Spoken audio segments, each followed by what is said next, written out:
Eu os convido a abrir a palavra do Senhor no Evangelho de João, particularmente no capítulo de número 14, a partir do verso 16. João capítulo 14, a partir do verso 16.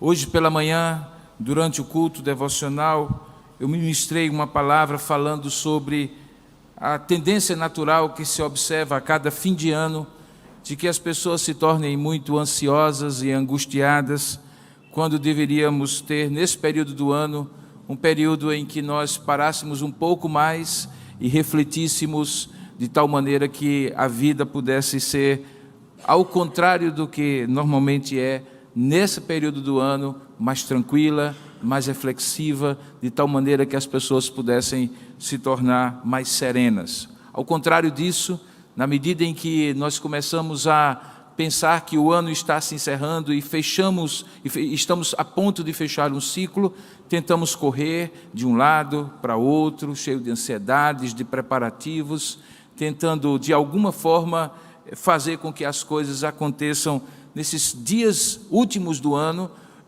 aquilo tudo que eventualmente não aconteceu durante 11 meses do ano que passou. Hoje à noite eu gostaria de falar sobre um dos subprodutos dessa tendência de fim de ano, que é a solidão. Hoje eu tive a oportunidade de conversar com uma pessoa longamente, e na conversa que eu tive com essa pessoa, me deixei refletindo depois da saída e da conversa com aquela pessoa, de como algumas vezes é tão fácil a gente sentir-se solitário, e essa solidão muitas vezes acontece mesmo quando você está em meio a muitas pessoas, mesmo quando você está rodeado de muitas pessoas, mesmo quando aparentemente alguém que lhe observasse diria, não, sozinho, como? Ali está a família, ali está os amigos, ali está todo mundo ao redor, como aquela pessoa pode dizer que está se sentindo sozinho? Esse texto que nós vamos ler conta um momento, talvez com mais detalhes que outros evangelhos, em que Jesus se despede dos seus discípulos. E ele já prevendo que essa sensação de solidão poderia acometer o coração deles, ele faz as seguintes palavras.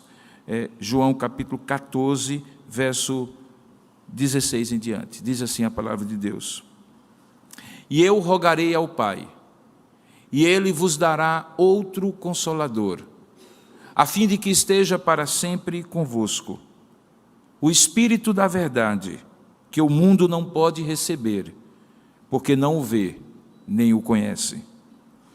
Vós o conheceis, porque Ele habita convosco e estará em vós.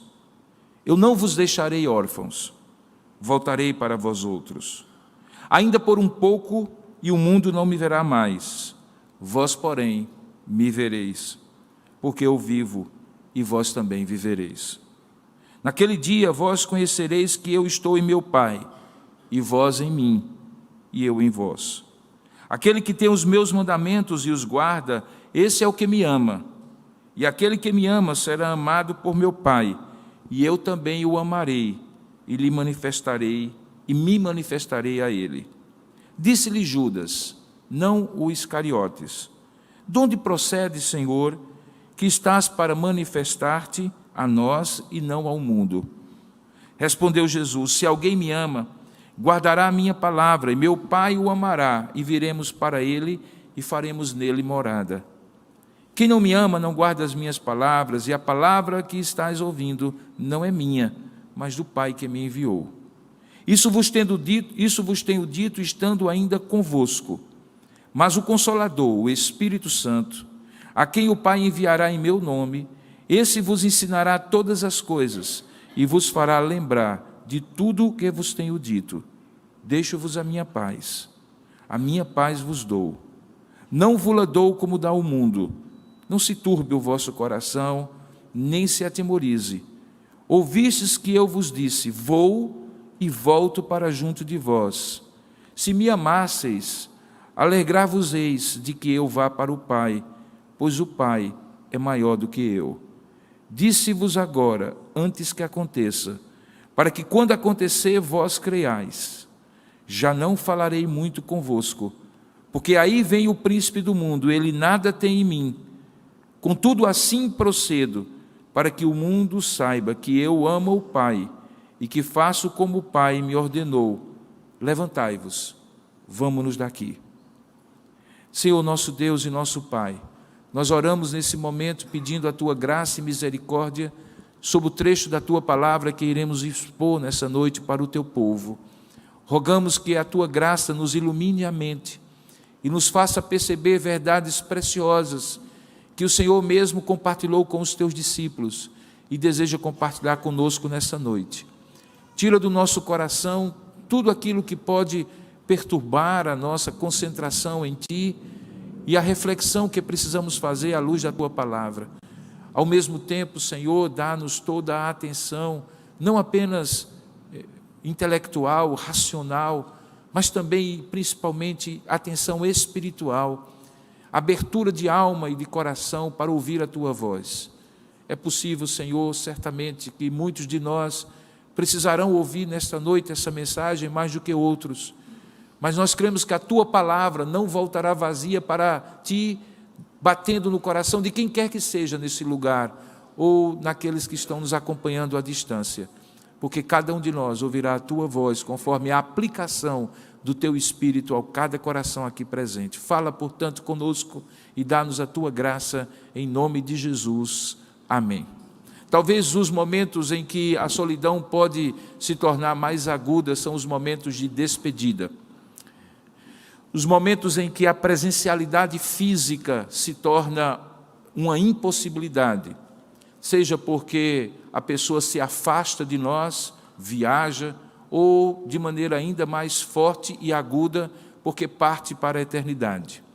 A saudade que normalmente nós sentimos de gente que a gente ama e que a gente gosta, quando perde a presença, muitas vezes se mistura com essa sensação de solidão, de orfandade. Fica muito claro que, na perspectiva de Jesus, solidão e orfandade são coisas equivalentes. É como se Jesus estivesse dizendo àqueles discípulos de quem Ele estava se despedindo, que a solidão que eles sentiam era como a solidão de um filho que foi abandonado pelo pai, ou pela morte, ou simplesmente pelo abandono físico. E por isso Jesus, sabendo que possivelmente seria esta a sensação dos seus discípulos, depois de 3 anos e meio de intensa convivência, de intensa comunhão, Ele prepara um momento de despedida talvez mais próxima e mais intensa. João descreve esse momento no capítulo 13, 14, 15, 16 e 17 do Evangelho. É como se você olhasse o Evangelho numa história e quando chegasse todos os outros Evangelhos, Mateus, Lucas e João, contando como Jesus preparou a Páscoa e estivesse ali, naquele momento, João resolvesse descrever com um microscópio exatamente os fatos e acontecimentos específicos do que acontece na Santa Ceia. Portanto, João, sendo o discípulo amado e provavelmente aquele que estava mais próximo de Jesus, tem uma riqueza de detalhes para contar para nós, no capítulo 13 a 17 do seu Evangelho, tudo o que aconteceu naquele momento de despedida e de sensações muito diferentes daquilo que Jesus queria ministrar ao coração deles. Observe na sua Bíblia que essa história começa, ou essa parte da história do Evangelho de João, no capítulo 13, por aquela cerimônia que nós chamamos de lava-pés. O primeiro versículo do capítulo 13 diz assim: ora, antes da festa da Páscoa, sabendo Jesus que era chegada a sua hora de passar desse mundo para o Pai, tendo amado os seus que estavam no mundo, amou-os até o fim. Essa frase, tendo conhecimento que era chegada a sua hora de passar desse mundo para o Pai, dá o mote de tudo que vai ser descrito no capítulo 13 até o capítulo 17. Jesus tinha plena consciência de que aquele era o último, como de fato foi, o último momento em que ele pôde contar com todos os seus discípulos juntos. Alguns pensam que isso acontece no jardim de Getsêmani, no jardim das oliveiras, logo depois, Mas recorde-se que naquele momento o traidor já havia se afastado. E quando há a prisão de Jesus, todos os seus discípulos se dispersam. De modo que a primeira, ou melhor, a última vez que ele realmente tem ao redor da mesa todos os seus discípulos é na ocasião desta Páscoa. Essa era possivelmente a terceira Páscoa que Jesus tinha oportunidade de comungar com os seus discípulos. Essa é a razão, inclusive, porque nós concluímos que o ministério de Jesus teve cerca de 3 anos de existência, porque os evangelhos narram 3 Páscoas, e como as Páscoas eram festas anuais, então nós concluímos que provavelmente Jesus passou 3 anos com os seus discípulos que ele escolheu. Você percebe que logo no início Jesus aproveita aquele ritual comum que havia quando os judeus se reuniam para comer, que era o ritual de lavar os pés, uma medida higiênica, mas ao mesmo tempo uma espécie de ritual de purificação, para dar um significado especial àquele momento. Era comum que o servo mais inferior da casa lavasse os pés das pessoas que chegavam com os seus pés empoeirados das estradas e queriam sentar no ambiente, como era típico do Oriente, com alguns tapetes, com algumas coisas que faziam com que aquele chão, normalmente de pedra batida, pudesse ter algum tipo de conforto. E para não juntar pó e toda aquela sujeira da estrada, a primeira atitude que um dono de casa fazia era justamente prover uma lavagem dos pés, das mãos, às vezes do rosto, para que aquela pessoa pudesse ter uma refeição com o mínimo de higiene, com o mínimo de aconchego. Jesus toma o lugar do servo mais humilde e lava os pés aos seus discípulos. Logo depois, ele aproveita esse gesto para dar uma lição de humildade, dizendo assim: vós observastes o que eu fiz, compreendeis o que eu vos fiz? Pois bem, é exatamente isso. Vós me chamais mestre e senhor, e de fato eu sou. E se o vosso mestre e senhor faz o gesto de maior humildade, vocês também deveriam fazer. Ato contínuo, ainda no capítulo 13, Jesus aponta que um dentre eles haveria de ser o traidor, e tem todo aquele diálogo em que um pergunta ao outro, ou ao próprio Senhor: serei eu, Senhor? E Jesus diz aquela frase enigmática, que aquele a quem eu der o pedaço de pão molhado, capítulo 13, verso 26, esse é aquele que levantará a mão contra mim. E isso acontece justamente por iniciativa de Judas Iscariotes. Diz o texto que após aquele bocado entrar na boca de Judas, o diabo entra nele, e a partir dali Jesus, de maneira enigmática para os demais, mas plenamente compreensível para Lucas, diz assim, para Judas diz assim: o que pretendes fazer agora, faze-o logo. E nenhum dos que estavam ali entende aquela palavra. Ato contínuo, Jesus começa a ministrar a principal lição que ele quis que os seus discípulos guardassem antes dele partir, que era o novo mandamento. Isso está no capítulo 13, do verso 31 a 35. E também ele avisa a Pedro de que Pedro haveria de traí-lo. Quando chega então no capítulo 14, Jesus se volta agora para todos os discípulos, e veja como ele começa no verso 1, a sua narrativa ou a sua lição final para aqueles discípulos. Ele diz assim: não se turbe o vosso coração, credes em Deus, crede também em mim. Na casa do meu pai há muitas moradas, se assim não fora, eu vou-lo teria dito, pois eu vou preparar-vos lugar. E quando eu for e vos preparar lugar, voltarei e vos recebereis para mim mesmo, para que onde eu estou, estejais vós também. Jesus identifica que a maior vontade, a maior necessidade, a maior carência que os seus discípulos teriam quando ele partisse era de uma companhia, justamente por causa da solidão que parecia ser uma certeza para eles, uma solidão semelhante a alguém que perde alguém querido. É justamente nesse contexto que ele, a partir do versículo 16, começa a dizer o que ele pode fazer para aplacar o coração solitário de um discípulo do Senhor. E esse é o tema que eu tenho para ministrar para vocês. É como Deus resolve o problema da solidão do coração de um crente. Veja, ele não resolve necessariamente o problema da solidão de um homem que não reconhece-o como Senhor e Salvador da sua vida. Essa é uma palavra claramente dada àqueles que conhecem o Senhor Jesus, conseguem lembrar dos momentos de comunhão com Ele, conseguem lembrar dos momentos de profunda comunhão com o Senhor, em que se sentiram de fato, em algum momento ou em vários momentos da vida, acolhidos, abraçados, entretecidos pelo amor de Deus, mas que por alguma circunstância, seja ela qual for, no caso aqui, a despedida de Jesus, no seu caso ou no caso de alguém aqui, qualquer outra circunstância, de repente, perde esse senso de companhia, perde esse senso de comunhão, perde a sensação de que pode estar sozinho no mundo, mas estará com Deus, e começa a ter uma sensação que pode estar com todo mundo no mundo, mas não está com Deus. É justamente desse contraste de estar com Deus, mesmo sem ninguém, versus estar com todo mundo, mas não sentir a presença de Deus, que Jesus ministra ao coração desses seus discípulos. E ele começa dizendo assim: eu rogarei ao Pai, e a solução que eu tenho para dar para vocês é que enquanto eu estiver junto ao Pai, e ele estava falando da sua morte, ressurreição e assunção aos céus, eu enviarei outro Consolador, e esse outro Consolador, veja que promessa maravilhosa, ele haverá de estar convosco para sempre.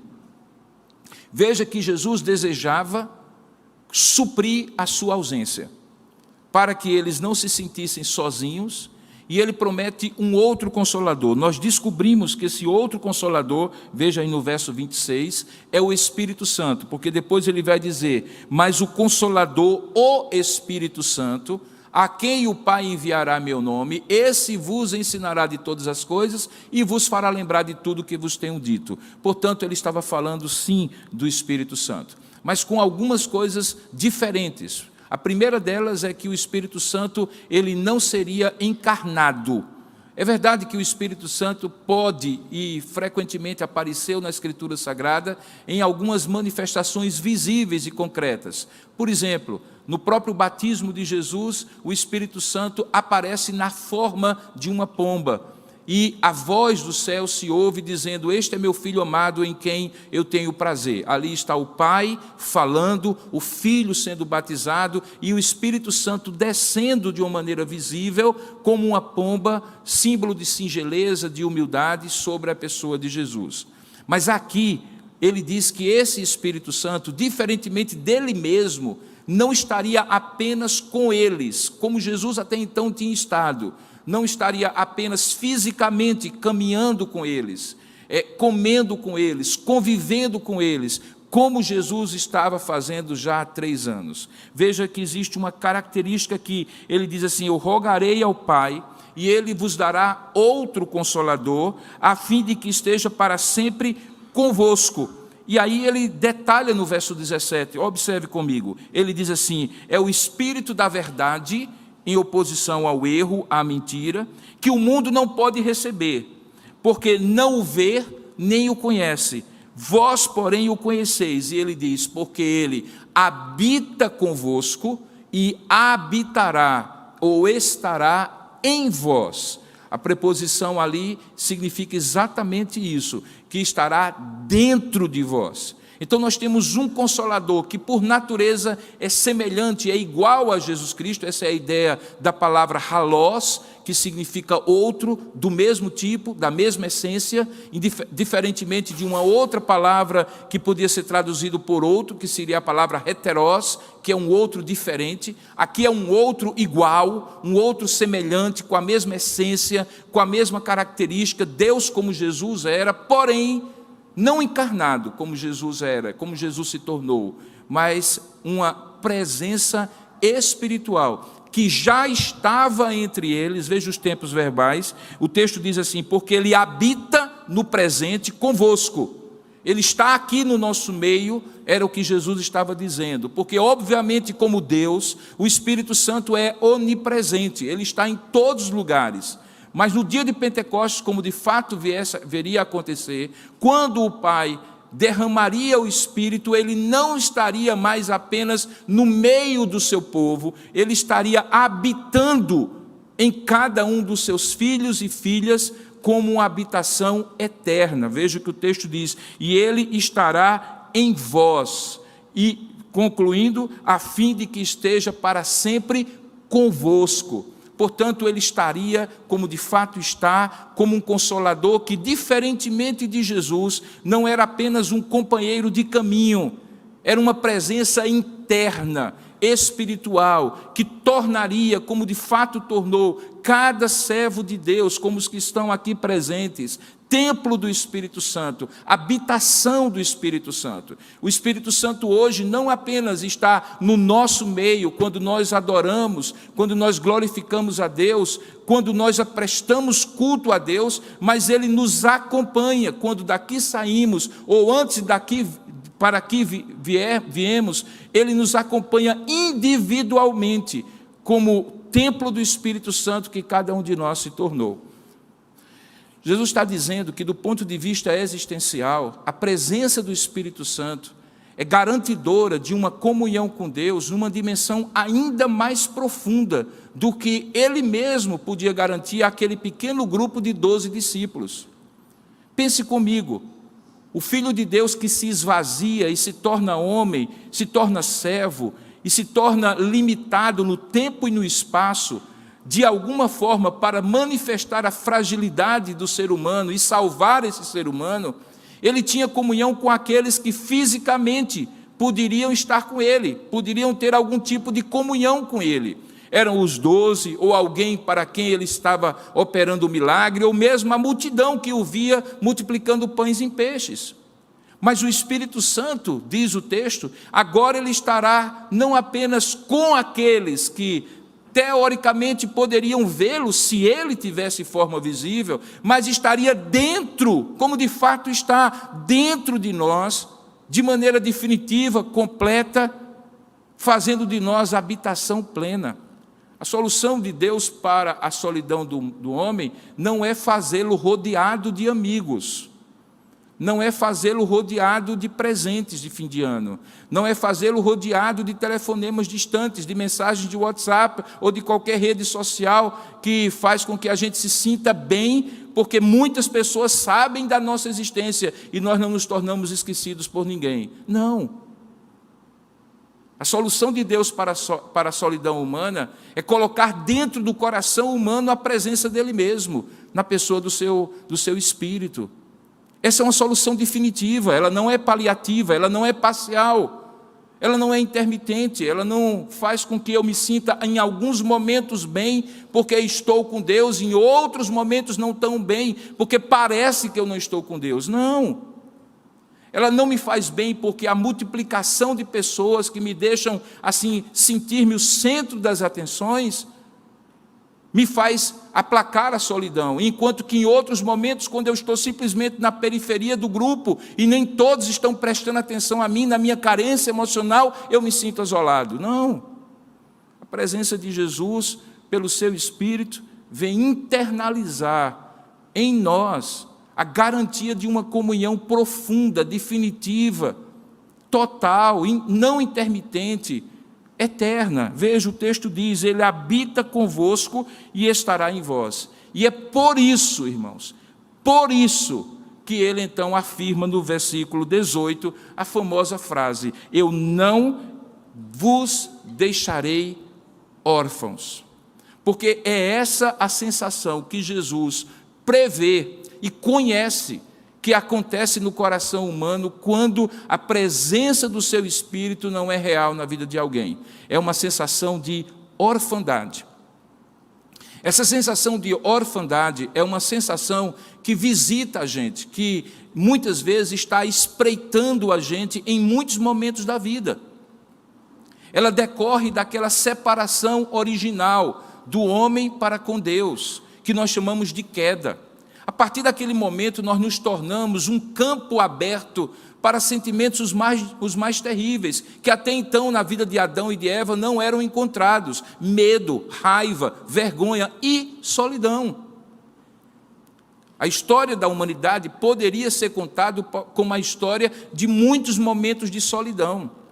E nesses momentos de solidão, decorrentes da queda, a sensação que tem é que alguém se tornou cachorro sem dono, que ninguém liga, que ninguém ama, que ninguém gosta, que ninguém se importa, que ninguém de fato leva em consideração, aquela sensação realmente de orfandade, que você não tem raízes, que você não tem ninguém por você, e que, portanto, você se torna um livre atirador na vida, E as pessoas que você busca para estar na sua vida, elas estão ali, muitas vezes, sem perceber, apenas para aplacar a sua solidão. E daí porque existem tantos sentimentos e tantos relacionamentos utilitários, em que pessoas sozinhas usam umas às outras para aplacar a solidão. Isso pode acontecer em qualquer relacionamento, de pai e filho, de marido e de mulher, de amigos, de pastores e ovelhas, de pastores entre si, de irmãos entre si. É aquela sensação de que muitas vezes, na nossa profunda sensação de vazio que essa solidão produz, a gente simplesmente busca no outro a companhia. Não pelo outro, mas por nós mesmos. Não necessariamente porque a gente quer aplacar a carência do outro, mas porque quer que o outro aplaque a nossa carência.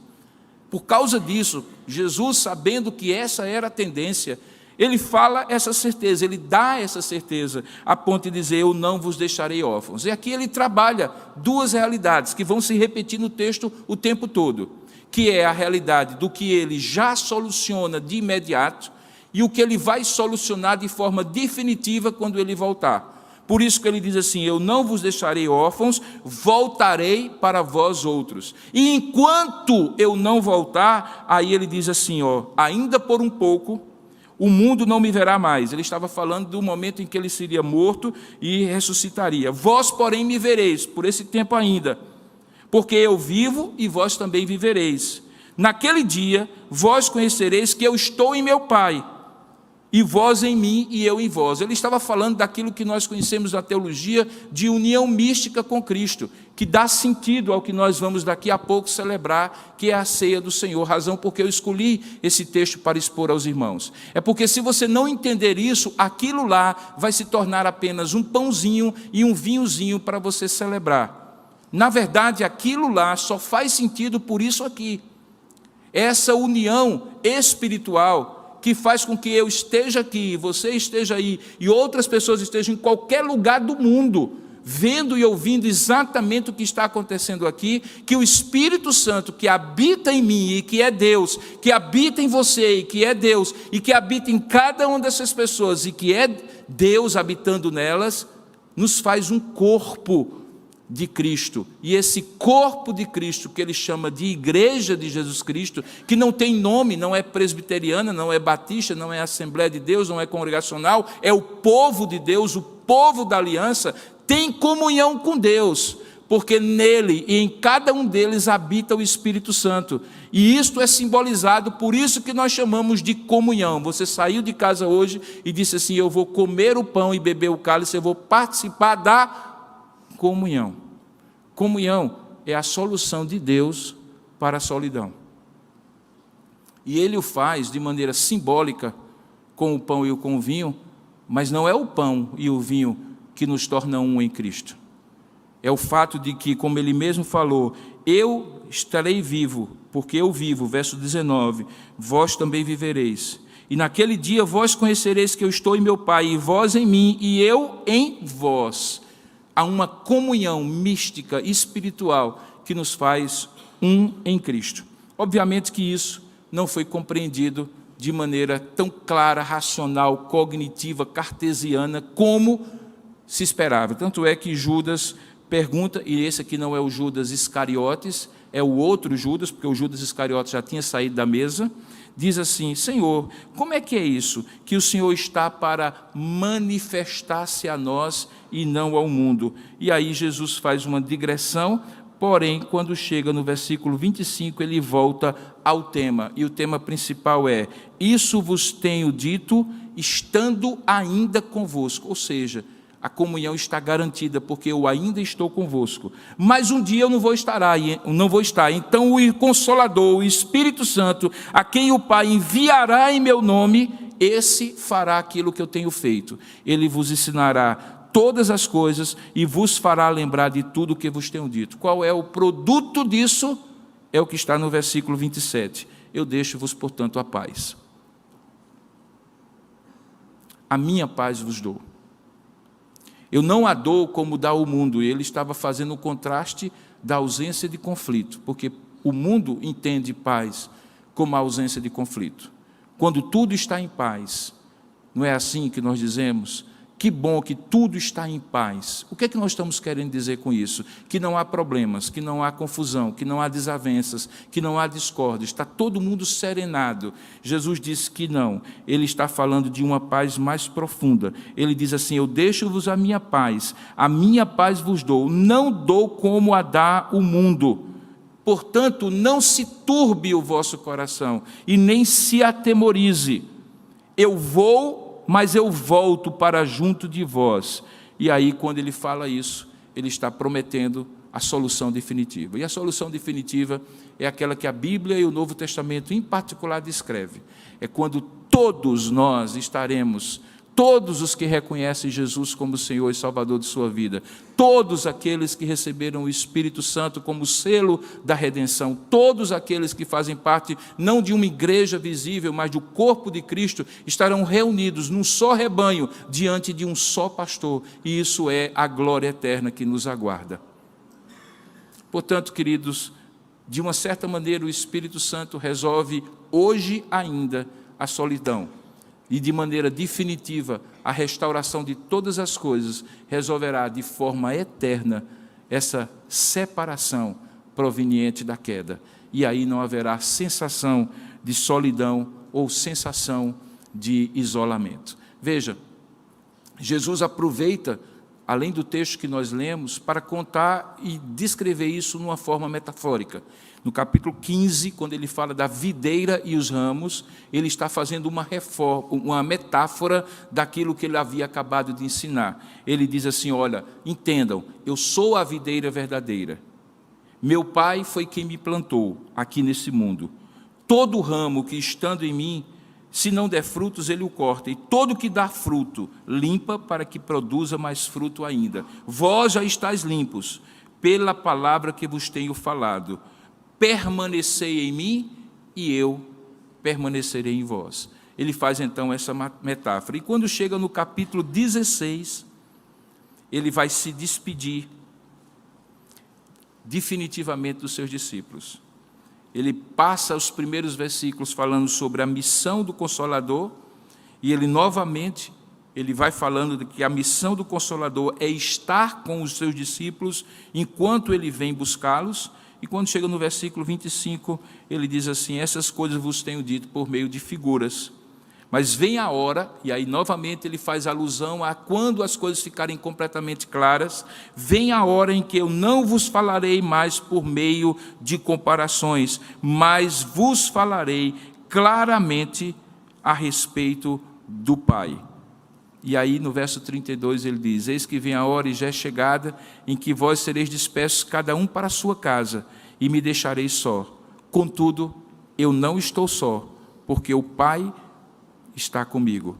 E estas coisas eu vos tenho dito, para que tenhais paz em mim, porque no mundo passais por aflições, mas tende bom ânimo, eu venci o mundo. Querido, solidão não tem a ver com quantidade de pessoas que estão conosco. Solidão não tem a ver com atividades as mais diversas que nós fazemos para preencher o dia. Solidão não tem a ver com ter ou não ter. Há pessoas que têm tanto e são tão sozinhas, tão vazias. Solidão não tem a ver nem mesmo com amizades significativas que podem minimizar a sensação, mas não resolvem o problema. Solidão tem a ver com uma ausência profunda que o homem foi vítima quando Adão e Eva, os seus antepassados, se rebelaram contra Deus. E nós nascemos com esse buraco existencial tremendo no coração humano, que alguém já disse ter a forma de Deus, e por isso só poder ser preenchido por Deus. Coloque-se o que quiser, nada vai preencher a solidão humana. A sensação permanecerá, a não ser que ela seja preenchida exclusivamente pela presença de Deus. Daqueles discípulos, fisicamente Jesus estava presente, e nos dias de hoje, o Espírito Santo se torna habitante nosso, quando nós temos a certeza da sua presença em nós, por meio da obra do Redentor. Quando nós estivermos celebrando a ceia, daqui a alguns minutos, lembremos do seguinte, que não é apenas aquele pãozinho e aquele vinho que simbolicamente diz que nós fazemos parte de um corpo ou de uma comunhão.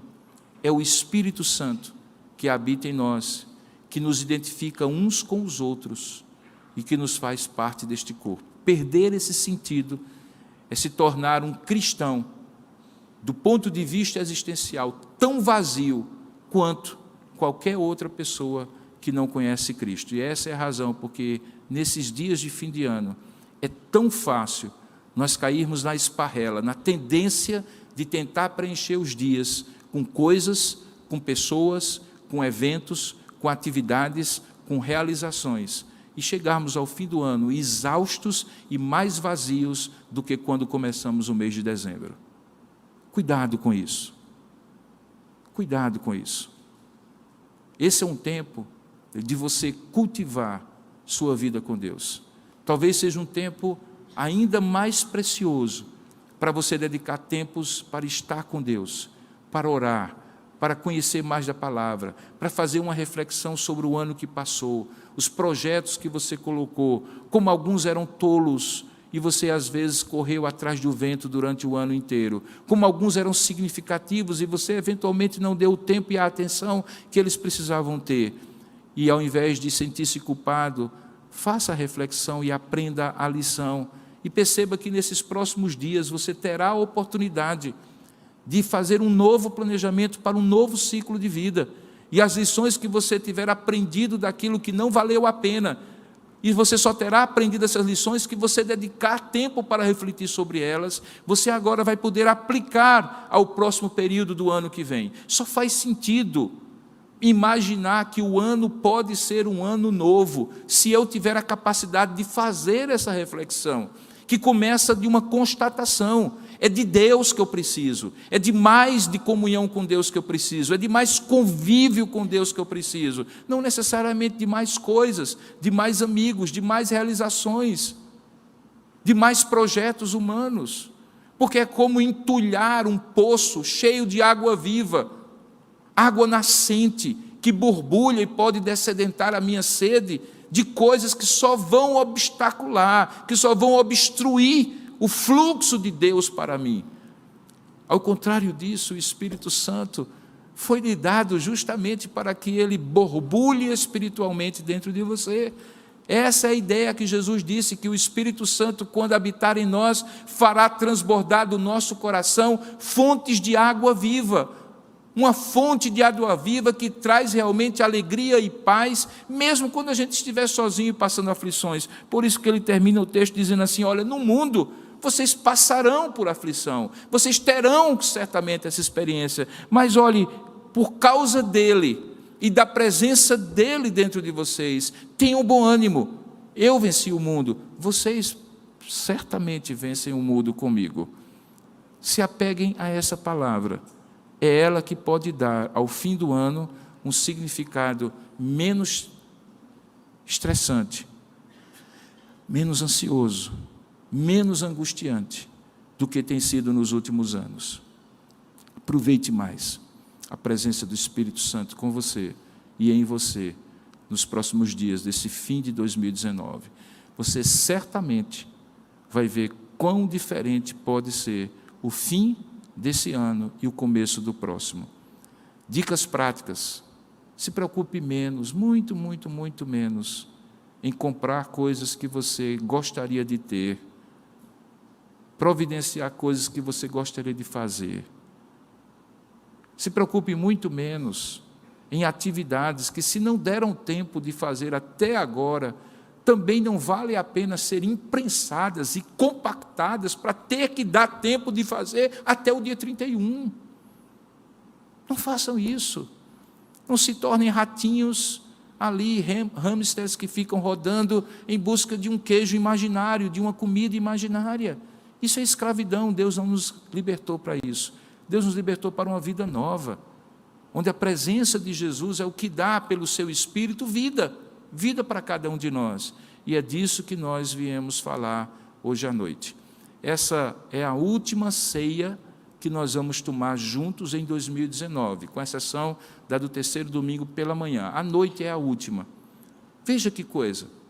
Não por coincidência, mas por providência, eu trago a você, nesse texto, uma reflexão da última ceia que Jesus teve com os seus discípulos. O que eu poderia deixar para você hoje à noite, senão as próprias palavras que Jesus deixou para os seus discípulos na última ceia, quando ele celebrou com eles? Não se turbe o vosso coração. O Espírito Santo estará convosco e estará em vós. Ele vos fará lembrar de todas as coisas que eu vos tenho ensinado e vos encaminhará a toda a verdade. Ele estará convosco todos os dias até a consumação dos séculos, até que eu volte para reuni-los para a casa do meu Pai, onde há muitas moradas. Eu vou preparar lugar. E quando eu preparar lugar, eu voltarei para buscar cada um de vocês. Irmãos, existem palavras mais confortadoras e consoladoras do que essa? Eu não conheço. Todas as outras esperanças e confortos humanos que muitos nos oferecem têm tempo de validade, condições muito restritas que a gente possa delas aproveitar. Essas não. A gente só precisa de uma condição: confiar que o nosso Senhor é verdadeiro e fidedigno para colocarmos nele todo o nosso conforto espiritual e preenchimento de alma. Se assim fizermos, queridos, podem ter certeza, mesmo em meio a lutas, final de 2019 será muito mais sereno, confortante e consolador do que você tem tido nos últimos anos. Você confia nisso?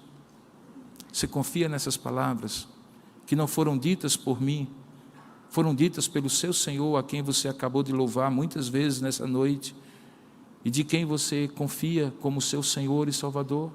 Se você confia nisso, vamos dizer isso a Ele em oração.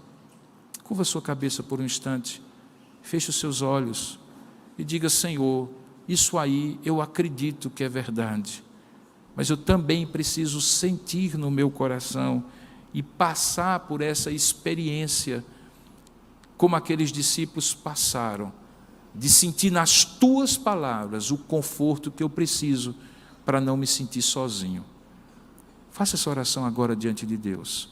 Você sabe como fazer, você sabe do que mais você precisa e em que termos você pode colocar diante de Deus.